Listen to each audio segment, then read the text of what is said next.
Hey, Zitface, go home and make a clear silk sandwich.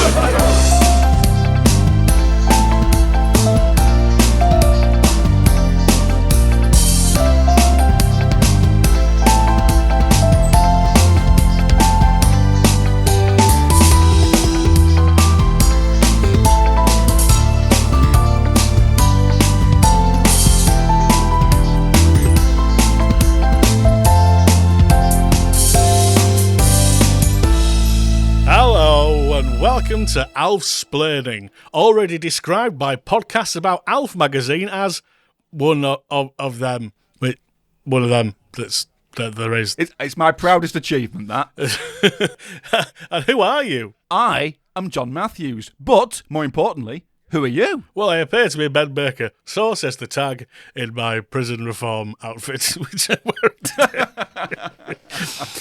In case you've not joined us before, and not entirely sure why you'd start here, but it's going to be good. It's going to be a great episode, because this is us talking about the Alf episode, Don't It Make My Brown Eyes Blue, originally aired in America November 17th, 1986. But what's it called in German, John? In Germany, it was known as I versucht nach Noten, which, according to my translator, means jealous for grades. So that might have been mistranslated, but so... Yes, I mean, the first part makes sense, as we'll come to, but grades... That's what it says. Okay, if anyone knows a better translation of that, let us know via the usual pigeon sort of releases and that sort of stuff, just fire stuff our way. Alf, so ratings-wise... Oh, let's see. Normally, see, we're about 15 million, that sort of thing. Yeah. 21.5 million people watched this one. Wait, what? It was the 12th most watched programme of the week because of a special Family Ties as a lead-in. Oh. Sit, Ubu, sit. Good dog. I'm excited that Alf is becoming a hit, and I'm surprised it's this episode. It's a shame it's this episode that everybody watched. I'm glad you've said that. Nevertheless, you can't complain about viewers. No. So, directed by Tom Patchett, again, and written by Jerry Stahl, whose name has become a little bit sort of infamous when it comes to not just Alf, but writing in general. He was a writer on stuff like 30-something and Moonlighting. And according to his Wikipedia page, he wrote an episode for Twin Peaks that co-creator Mark Frost described as an absolute car wreck. He turned in a completely incomprehensible, unusable, incomplete script a few days late, and as I recall, there were bloodstains on it. That sounds perfect for Twin Peaks. Yeah, because Jerry Stahl was a massive heroin addict. And he wrote a book which they made into a film. Both were called Permanent Midnight. And in one scene of the movie, the programme that Jerry works on, not dissimilar to Alf. Obviously, they couldn't get the licensing. So you have Mr. Chompers instead. Hello, Jerry. This show sucks, and you're the only mother that can help us. He's freaking me out, Craig. He's freaking me out with the puppet. Okay, we start the first act with a flashback to see Mr. Chomper seeing Brad and Katie having their first fight. Only we age Brad and Katie back 5 years, and then begin the second act exactly the same way. We have little Mr. Chomper's here goading everybody on. He goes to the freezer. Come on, man, give it to me. Give it to me. Okay. To prepare Randolin Flesh transfer. I love that. It's better. Yeah, I think that's also the only time in pop culture history that Paul Fusco has refused to allow Alf to appear on something. I don't think unreasonably. And as you've sort of alluded to, I would say this is the first stinker of an episode. This is a bad episode. It's a bewildering episode. It's a baffling episode, but how many Top Willy moments are there in this episode? There is some premium Willy in this episode. But yeah, so far the most watched episode is this, which is unfortunate. But let's get to the series itself. And we have another cold open. And the family are having dinner when Lynn gets a call from Scott Maynard, which is a wonderfully American 80s name. She is. She gets this call on one of the 4 million phones they've had to install since Alf moved in. If you recall, a few episodes ago, they're all complaining about having to share the same phone. Now it turns out They're all on the chart. they've got phones in every single wall of the house. It seems. So yeah, she's having a conversation in the background as Alf is finishing off his dinner by daintily dabbing his mouth with a serviette. Lynn's getting a call from someone she has a crush on, and he needs a place for his band gear. So she's very excited about that. Who isn't excited about that is Alf, because they had plans that evening. Yeah, why that evening? Because they kind of lived together, so they could do this at any point. But nevertheless, Yeah. And that basically sets off the plot for this episode, which is that Alf becomes jealous of Lynn's new boyfriend. And that feels wrong to say out loud. where this? I mean, they reference this themselves in the show later, do Willie and Kate, but it sort of comes out of nowhere.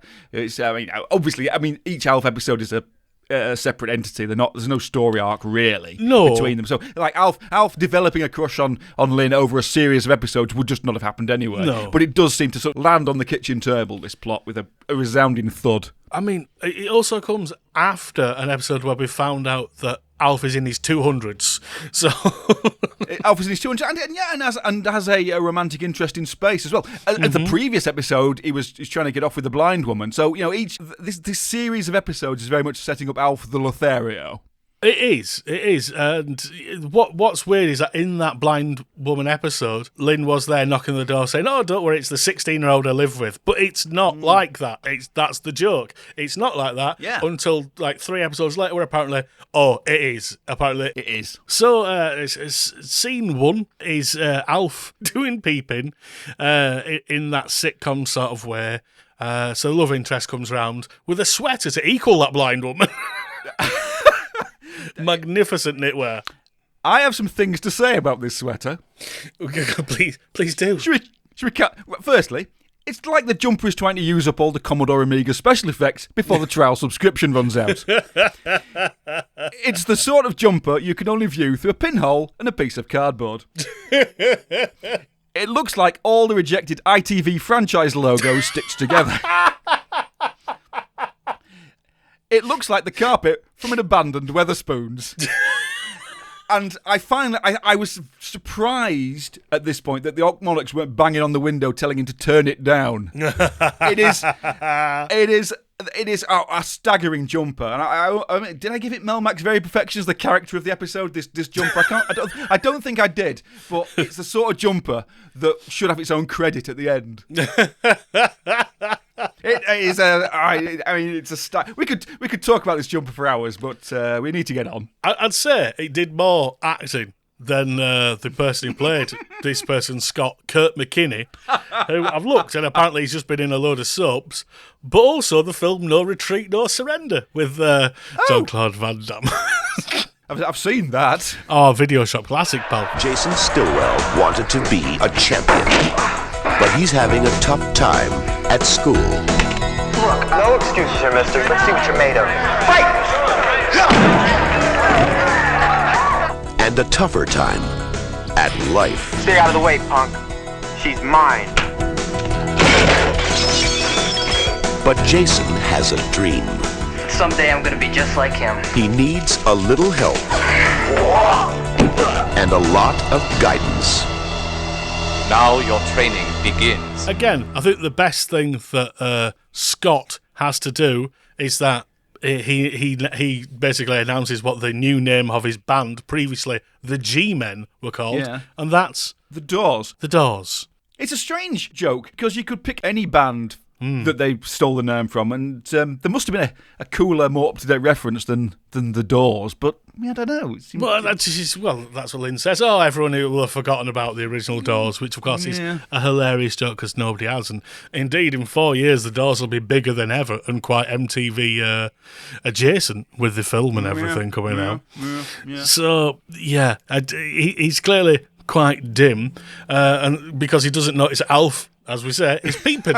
He's doing peeping.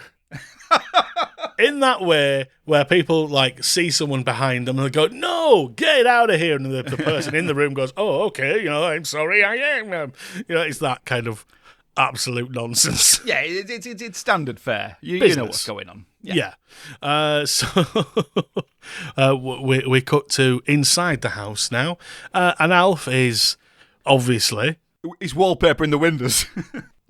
for reasons we don't need reasons. Who needs reasons when you've got Melmacians? It's unclear. It's unclear what the point of this is, but I assumed it had something to do with the plot, but no, it doesn't. not really. No. I mean, it's a throwback to the earlier chat about decorating, but papering bits of Christmas wrapping paper, it seems to be, onto the windows does not seem a good use of anybody's time.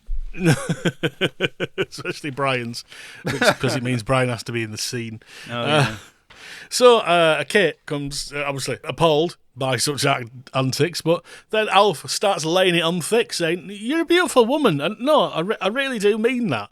And he's not saying it in a comedy way. He's generally saying like, you're a good-looking woman. She takes him serious as well. She doesn't assume he's being sarcastic. And he obviously is asking for love advice to date the 16-year-old. It wasn't an issue several weeks earlier, so. She doesn't realise that yet.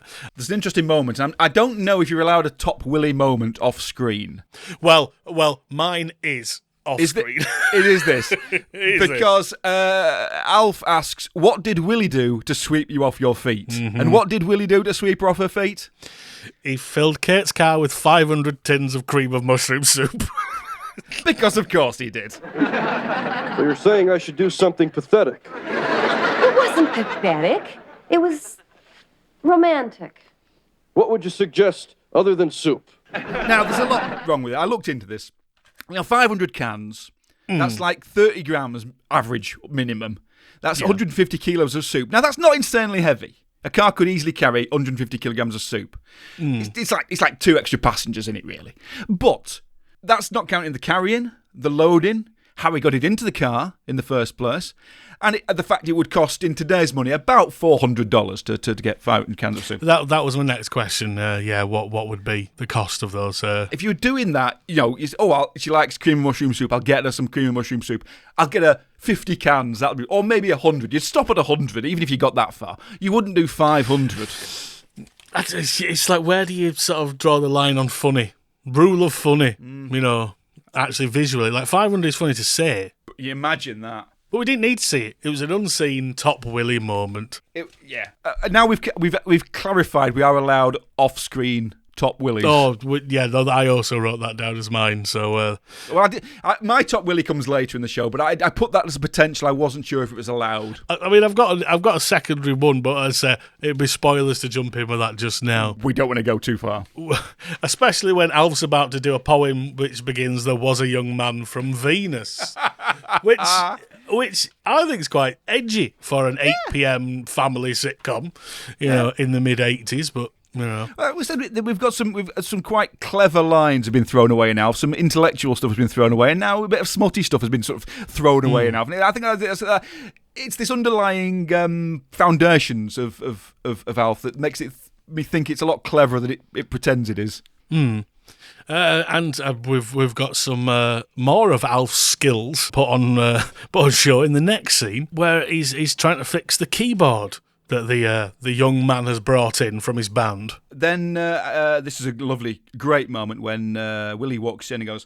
"Alf," and Alf goes, "What?" So even he's starting to take the piss out of Willy's nasal drone. See why Max Wright had that breakdown. Hey, he got a big lol from me. Alf. What? I thought the rule was you were to ask before you use my tools. Sorry. May I? Yes, you may. See? You're still in charge. What do you need the tools for, anyway?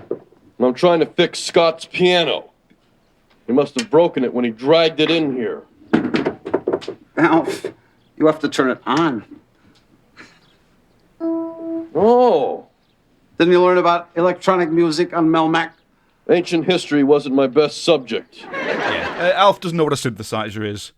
No, which is odd. Especially as he's trying to fix it.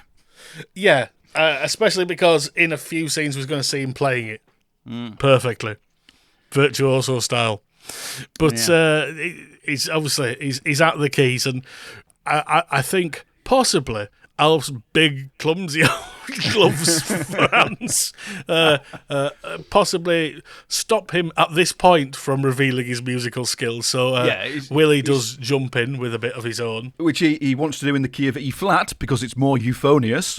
And Willie improvises a very short song. It starts off sounding like he's about to play the Hill Street Blues thing, but immediately it turns into a medieval reel. And tell me what you see, just another pretty face. That's nice, huh? Oh, yeah. It's lovely. In any other episode, that would have been the top Willie moment. Yeah, I agree. Especially because when Alf reveals his poem, apparently half of it is I can't get no satisfaction. Yeah.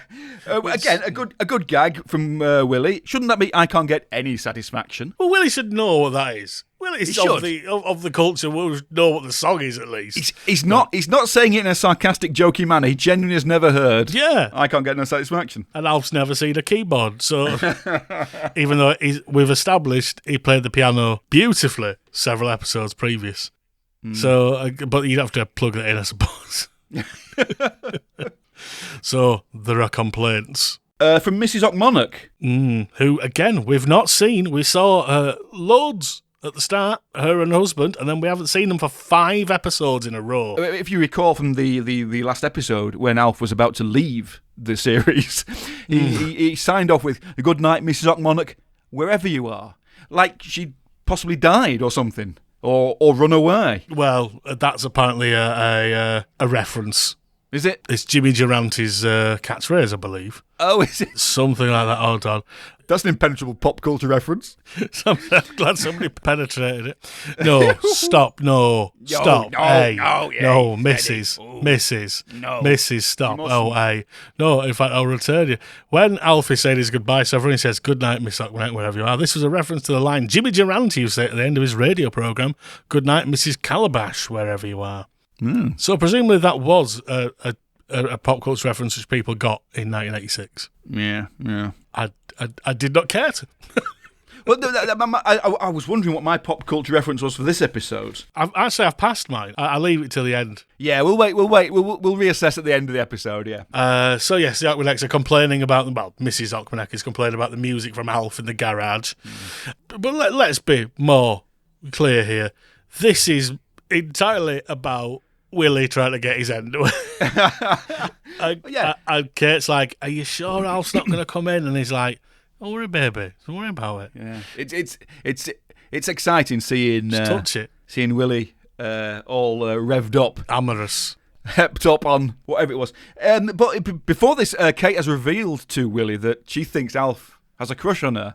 Now, at which point Willie, how do we put this? He pisses himself laughing, basically. Yeah, he does. But he uses it to his advantage. He does. He creeps in. He sleazes his way into Kate's affections. And he's just about to seal the deal when Alf reappears. And obviously, now we establish that, no, it's not Kate that Alf fancies. It's Lynn. Again, the 16-year-old girl. Yeah.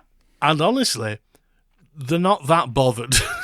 No. Initially, Kate does seem more... insulted by this. Crestfallen, yes, about it not being her. In the next scene, she just clarified that she's concerned about the alien in their house. Their 229-year-old alien in their house lusting after their 16-year-old child. Well, my next thing I've written down is, have we established Alf penis? Tonight, on Alf's Splaining, it's Laughs Ahoy. There's the quote for the trailer. I think people need to know these things. Obviously, I assume... You've not looked into it. You've not been on Deviant Art to look at some fan art of Alf with his mini Alf out. Oh, I don't like it. It'd be like the alien from Alien's tongue. Anyway, no, but I assume we'll come to the Melmacian way of procreation at some point. I don't think we will. Not if I can help it. I mean, it might come up. It won't. It will not come up. You won't see it going in, but you might hear it. This is now a running thing that Willie is like, I'm not giving up. I am getting my hand away. which was my other top Willy moment, basically. Throughout this, he's trying to get a shack. He's got his famous red pyjamas on, which are different red pyjamas from the ones we saw in the last episode. I noticed. Apparently, they are the third heat when it comes to... These are the sexy red pyjamas. Yeah, getting Kate all hot and bothered. They're not quite challenging Scott's jumper for ghastliness, but they are getting there. They are of the era. You can see them from space, quite frankly.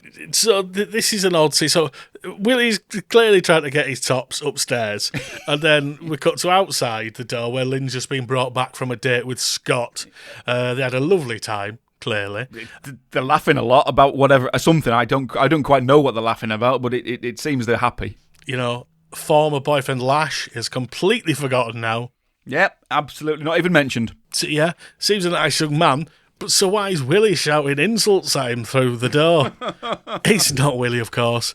It's a jealous Alf who is bellowing deeply unpleasant epithets. How about it, Sequoia Neck? You gonna walk, or do I turn on the hose? Look, Lynn, I better go. I don't want to get this jacket wet. No. He No, sounds like Scott. he means business here, really. Look, he may not even be talking about you. Maybe he's watching a movie or fighting with my mom. He calls your mom a sequoia neck. Well, not very often. Hit the road, Scott. I think he means me, Lynn. See ya. He does call him a yutz, which I kind of agreed with. He's not. He is. He's a very piss-weak character, but presumably better than Lash. But because this week Alf has a crush on her, it's not allowed. So she comes in furious to see Alf with what can only be described as a big pile of bones. I thought, has he eaten the cat? He has eaten something hefty, to say the least, which we never reference. No. There's no mention of this whatsoever. No. And because they're having a contretemps, Willie rushes down and Alf says, your robe's open, which to me suggested he had a bonk on. I know that's a very low thing to say, but there must have been a reason for that. I concur. From the angle we were looking, we couldn't really see if Willie was indeed at full tumescence. But maybe Alf had a better angle. This is why we don't always need HD TV in 5K. That's all I'm saying. It would be the thing which broke America. Like the day after. When everyone. That popular nuclear film, like Threads. This would be like the equivalent, I would say, seeing accidental outline of Max Wright's bulbous member. Shocking scenes on American TV last night. Yeah, I don't believe there is a God. Based on that. Oh, no, not now.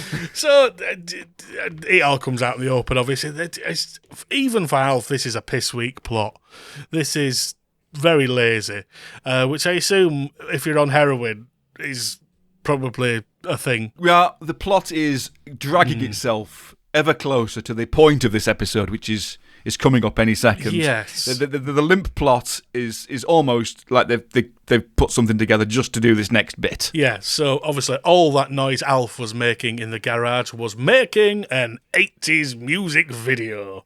Now, as 50% of the Pound Shop boys, I have made pop videos in my garage, and it's not easy, even with a camera phone and a green screen and digital editing techniques. So for Alf to put something together with that massive camcorder and a VCR, it shows gumption at best. I would say so, because not only is Alf... It's all the cliches of 80s videos in there. We've got bandanas, denim jackets, Motley Crue, sort of poodle hair, ZZ Top beards. He even pretends to be Stevie Wonder at one point, which is concerning. Is that allowed? No. Is that allowed? But, yeah, at least he doesn't brown up for it. I suppose he's already technically brown, so he is already. But he does the head thing and he's got the beads in his hair and stuff. According to the Alf wiki, there's a list of everybody who Alf impersonates in this video. Okay, so who would be? Because there's a rolled sleeve saxophone playing guy. Who's that meant to be? They say that's Charlie Parker. What? He was quite sharp suited. Was Charlie Parker? guess, but it but- looks more 80s to me. Yeah, no, it's a very 80s thing. The rocker was supposed to be Duff Rose McKagan from Guns N' Roses. Nah, no, That's what the Alf Wiki says. That's too early for. I mean, Guns N' Roses were around then, but as we established with the name Lash, I'd say Guns N' Roses didn't enter popular culture until sort of a year or two after. I pondered the same thing, but then couldn't be bothered looking it up. Yeah, no, I don't know. I refuse. Obviously, we've got Elton John, we've got Bruce Springsteen, we've got the aforementioned Stevie Wonder and ZZ Top. The drummer, apparently the two drummers who were supposed to be John Bonham, which is fair, but also Bill Bruford from Yes, apparently. What? That's what it says on the Alf Wiki. Yeah. How does it? I couldn't really. I did look at some pictures of Bill Bruford, and he may have worn some sleeveless T-shirts from time to time, but it didn't really strike me as being anything other than sort of a generic rock drummer. But maybe somebody knows more than I do. I mean, most people know more than I do, but you know what? I'm going to check our old friend Ian Movie Database just to see what they say. Do you know trivia? Among the musicians that ALF portrays in the music video are Elton John, Stevie Wonder, Bruce Springsteen, we know them, ZZ Top, and Keith Moon. Okay.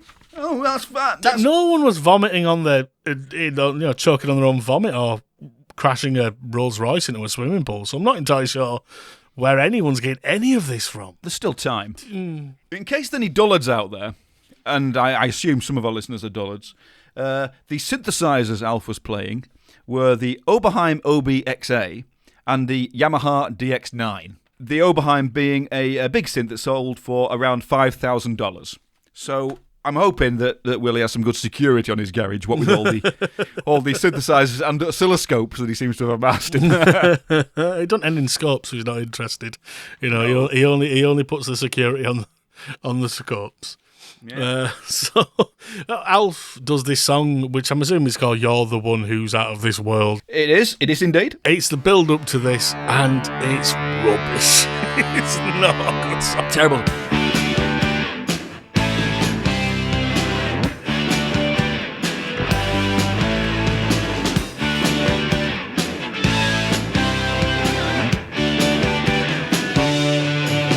Take a look at me and tell me what you see. Just another pretty face. Some clown from out of town who came to hang around and look a little out of place. You say you wonder what on earth I'm doing here. I'm only here to tell you, girl, I may be an unknown from the Twilight Zone, but you're the one who's out of this world. Alf doing a novelty cash-in single is a no-brainer at this point. I assume that's what they had in mind, a bit of crossover with MTV, hip. Because looking back at adverts, Alf was pretty hip at this time, Even though it was a family sitcom, people watched it because of the snark and the kind of, pop culture stuff. Oh, yeah. So it wouldn't be far-fetched to imagine. I'm almost positive Alf would have done like a guest VJ slot or something. Tonight on Friday Night Videos, your hosts are America's favorite alien, Alf, and America's favorite court officer, Night Court's Richard Mull. But the problem is with this as a novelty cash-in single, it's absolutely dreadful. It's crap. Paul Fusco is no singer. No. And I think Alf Clausen wrote the music, and he is no pop writer, really. No, understandably. It's not wandling over. It goes on for it goes on for the length of a full pop video. Oh yeah, no, this is it's very clear that we have so little in this episode. Best will in the world, this could have made a good SNL sketch or something, or a comic relief skit or something like that. In the context of something else, Alf doing a multi-act pop video with computer graphics. Sorry, I just forgot it. There is a brief select section of computer graphics coming out of the computer, all of which look a bit like Scott's jumper, quite frankly. A little bit bilious, yeah. So to build an entire episode of it, a DVD extra had such things existed back then. This would have been fun for that. But, yes. I was thinking, I don't know what Alf could have released as a cash-in single other than this. I mean, it wasn't really a big thing in the mid-'80s, was it? I mean, every episode is named after a song. So, Yeah. it could have been Help Me Rhonda. It could have been Help Me Rhonda with a famous backing band or something that got involved, or a Christmas song, or I don't know. Yeah, it could have been that Chipmunk song that were cut out from the other episode. But this is just... It was released as a 7-inch single. What was this? You're the one who's out of this No. world. It was. It was a couple of years later, though. It was in 1988, apparently, at the theme of the B-side. But it doesn't seem to be on any major label or anything, and there's no real catalogue number or barcode or detail like that, which makes you wonder if it was like a fan club giveaway or something like that. Oh, Fusco catalogue number 1. Fusco 1. Yeah. But it did come out again last year as part of the Shout Factory DVD box set. Oh, although they had to redo the artwork. What, as like a special feelie? Yeah, it was a part of the box, the super deluxe edition of the Alf DVD box set last year. So it's part of the Alf culture and lore. But I don't know. I just can't. I can't get my head around it. No, and again, part of the thing about this is that Alf's done this in an evening. Oh yeah. He's done it in the. I assume this is all meant to be occurring in the same day. Yeah, it was doing. Hang on, it was in the garage, wasn't he? And Willie was there doing his song, and then Lynn came back. Oh, hang on, no, Lynn came. Was it the same night Lynn went out on a date? Was it the following day? Yeah, I think it was the following. So yeah, he's had 24 hours to piece it together. Yeah, it's an ambitious project. It's an evening. It is, and I would say a failed project. As someone who has produced pop records, hit pop records no less. What I wasn't going to bring up a number, Well, five if you count the top 30 in Germany, which I do. Well, obviously. We're not going to discuss your royalty rate, It's poor. But what would you have done for an Alf? Because obviously there is a Ben Lee brand-based Alf record a few years later. The show is on. Your eyelids are growing heavy. You are getting sleepy. You are no longer a cat. You are a bagel. Hey, you scared me. You ought to wear a bell. What's going on here? What happened here? I was just teaching Lucky how to tell time. Show Willie what you've learned. You were hypnotizing him, weren't you? Okay, you caught us. I'm trying to help Lucky beat his smoking problem. Just kidding! This is a thing. I would have definitely done that, and maybe I got Alf to recite a few new lines or something specifically for the records. It sounds like they were sampled from the TV show, but they're actually a rap or something, and get a singer in to do some sort of sing-along Alf big girly chorus. Yeah, and just make a pop record about it like that, because the Ben Lee brand record is a terrible waste opportunity. But it's all intro. And samples of Alf and well, it's not dissimilar to Absolutely Fabulous, where most of the samples are from like one episode. Yeah, badly sampled. you can hear bits of audience laughter on them that suddenly cut off. It's not like they've trimmed the samples clearly. The Pet Shop Boys sort of had more of an understanding of how pop record worked, but it's also my least favourite Pet Shop Boys record. Don't get me wrong. But yeah, the Ben Lee Band Alf thing. It's such a good. It's like Alf making a record. It's a no-brainer. Sample Alf, stick it on a dance record. Everybody will go mental for it. Maybe that's the problem. You said dance record. That's not what you made. No, it was not danceable. But it was 86. 86. If it had been a year, 2 years later, maybe it could have been a bit more housey and a bit more dance flavoured. And maybe a couple of years earlier, it could have been a bit more dance flavoured as well. Sort of electro sounding. I was going back to say I would love to hear Alf's New Order inspired Electro Odyssey. Quite frankly, I think that would have been beautiful. Hey Willie, how does it feel? How does it feel to eat me like a cat? Writes itself. Yeah,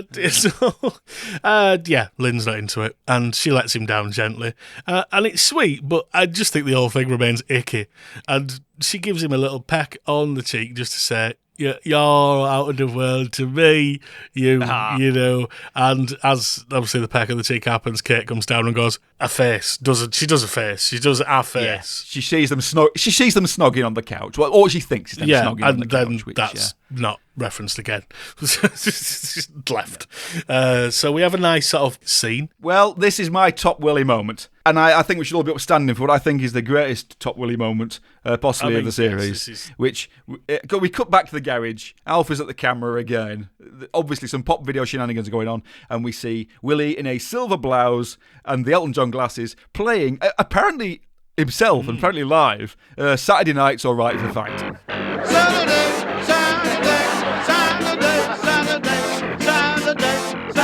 More emotion!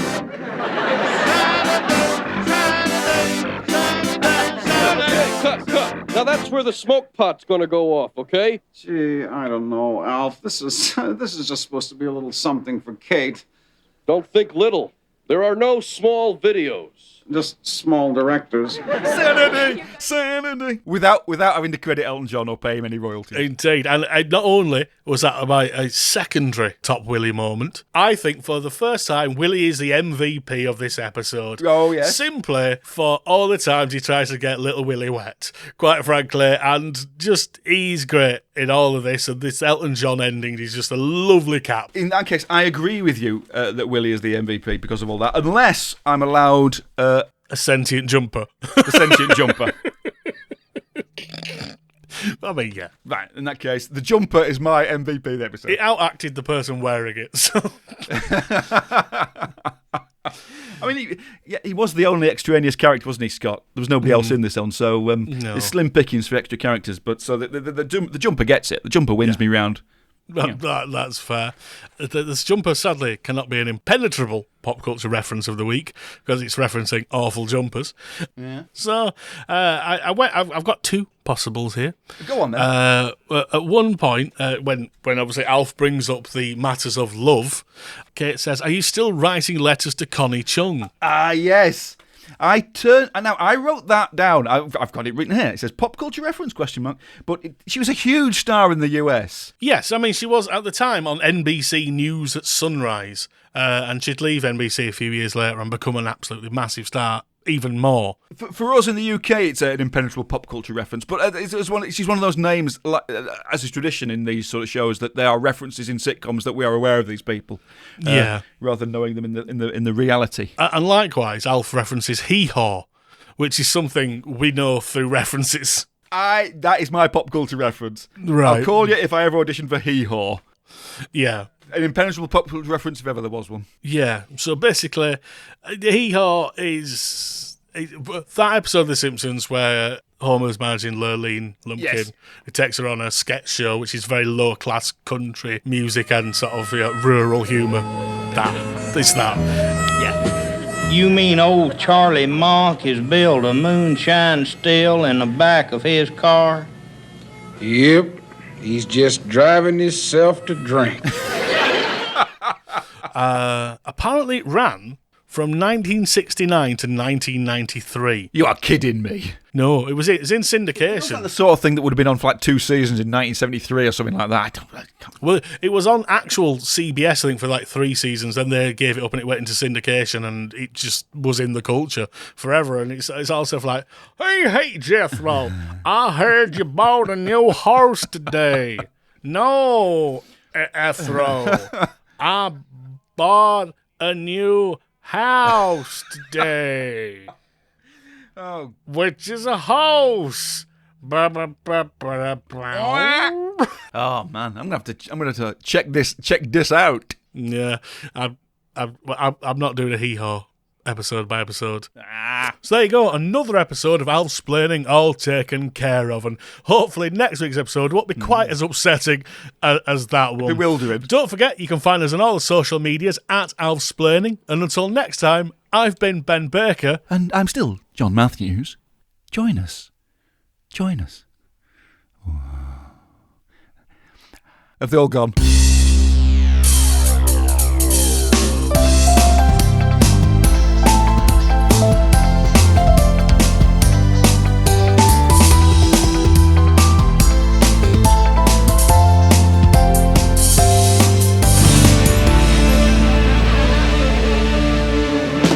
Do you sing yourself? Sometimes I do. I'm trying to land a recording contract now. Yeah. I write all my original music. Punk? What'd you call me?